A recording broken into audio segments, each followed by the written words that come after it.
here she is, a lady with the best birthday in the world. I can say that because we share it. Kelly Layne is on the HIVE podcast. How you doing so far? Doing all right, just living the dream in this quarantine world. Yes, that is a great way to approach it. In the pre-recorded intro, I did mention the duties as a nurse. I did not mention the night shifts though, and that's what you're joining us between two of those. Before we get into like the deeper topics, I'm curious to know like what, if anything, helps you get through the night shifts. Are you a caffeine person? Are you listen to loud music? I don't know. Like how do you get through that? That's a great question. In nursing school, I told myself I'd never be a coffee drinker. I have turned to that for sure. It also helps when you're busy and working at a level 1 trauma center in a surgical trauma ICU. You're always busy. So that also helps. And it's just adrenaline. And if you can sleep really well during the day with a good blackout curtain, then you're set. So hopefully that'll work for me tonight. We'll see. Yeah, fingers crossed. So you make Right. it sound simpler than it is, I'm sure, for some of You get kind us. of used to it. It's your new normal. Fair enough. Fair enough. That's a term we're used to hearing recently in our lives. So I'm sure we can all relate to that. Now, Mhm. obviously, that's a little bit of catching up. But what else since graduation have you been into?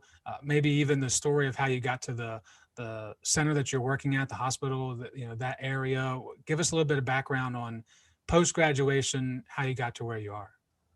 Yeah, well, I'm still in Richmond, Virginia, which is where I grew up. So I'm working at VCU Medical Center, and it's close to home. It's nice. It's a level 1 trauma center, so we get all the cool things that, well, cool for me, bad for them, but we see a lot of action come in and out, and um, so it keeps you busy. And let's see, I haven't quarantine.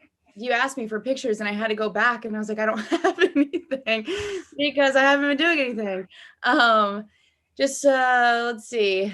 I picked up an adult league, so I'm playing with some girls. Funny, when I first started, I was playing with Randolph-Macon girls, a Roanoke girl, Mary Washington. So we all kind of came together, and we're just playing against other people that had played in college and whatnot, and wanted to keep it up. So that's been fun, keeping you busy and keeping you active during a time where you're doing nothing. So. Yeah. Yeah. So my next question would be, how are you doing? I mean, when it comes to the volleyball league, are you holding your own, or has it been too long? I mean, you could be honest with us. I mean, it's okay. So I've been playing for a couple years since graduating. So I graduated what, 17? So a little 16. bit ago. Yeah. Oh, 16. Yep. For volleyball. Yep. So um it was a struggle to get back into. It's kind of like riding a bike, you never forget, but your workouts aren't there. You don't have Coach Smith to keep working you out. So that's been a struggle. And but it's been fun. It's more of a fun aspect rather than competitive, but most of the girls did play in college, so it's still we're pretty competitive Yeah. on Well, the you're never going to lose side. that competitive streak, I'm Yeah. sure. So That's it's just fun. how it goes. Well, you've alluded to it a few times. Obviously, we have all experienced the pandemic in different ways, but your position, your job, put you right there on the front lines of it all. How how has it affected? I guess, how do I want to phrase this? Obviously, it's affected everybody, but from your position specifically, I mean, what you do on a daily basis, what part of that changed starting in March and leading through the rest of 2020? Well, March was pretty boring for us because they cut out all elective surgeries, they cut out all visitors. So we really were having accidents and COVID.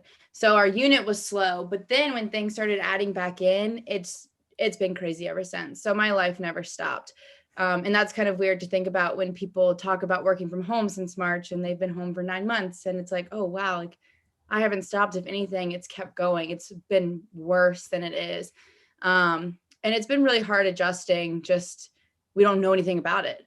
So with the flu, when you come in, we know how to treat you, we know how to take care of you. But when you come in with this whole new disease, we don't know if you're on a ventilator, what the risks are versus if you're on room air versus a whole lot of different aspects, underlying conditions. So it's definitely been a learning curve. It's been a huge struggle, but we're getting through it one day at a time. Right. Now, a little bit of that process of when you do have a patient come in, um, what part of that has changed? Obviously, in the beginning, we were really uneducated on what to do. It probably looked a little bit different than maybe now if someone comes in. I mean, for those of us who've been fortunate enough not to have to experience this, if we did come in and we had symptoms and we needed to be seen, what would be the next step for us? I think we're pretty good with a new normal routine of we treat everybody as a positive until they're proven otherwise type of thing. So we all have the masks on, we have the shields, we have everything you can imagine. And then when you are positive, we have even more to add on top of that, depending on what type of level of care you are at this point. So it's definitely been interesting. What about the ways you get through things? I mean, first of all, we all should know anyway that being a nurse isn't easy to begin with. And so you're going to have coping mechanisms, I'm sure. But was this a different level of stress than even you could imagine or be prepared for? Oh, yes. So just last week I had a patient that isn't doing the best, and you have a family member call you because they can't come visit. So you have to then go in and hold this patient's hand and help them through this when they either are awake or they're not awake, and you've never heard this person speak.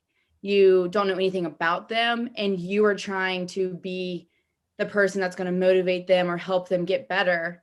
And it puts a lot of burden and stress on the healthcare provider. But I feel like where I am, and I'm sure a lot of other units and a lot of other hospitals can say the same, we're all going through it together.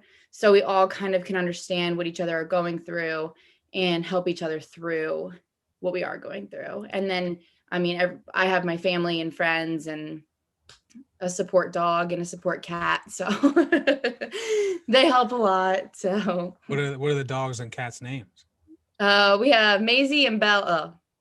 Okay. I just want to if people can relate to your animals, they automatically think that you're best friends. So I just wanted to put that out there for anybody listening. Yeah. They're Um, very humbled creatures. So the cat, not so much. She's not the nicest thing, but she, is good in her own way. She keeps her distance. yeah, that sounds like every cat I've ever met, actually. Right.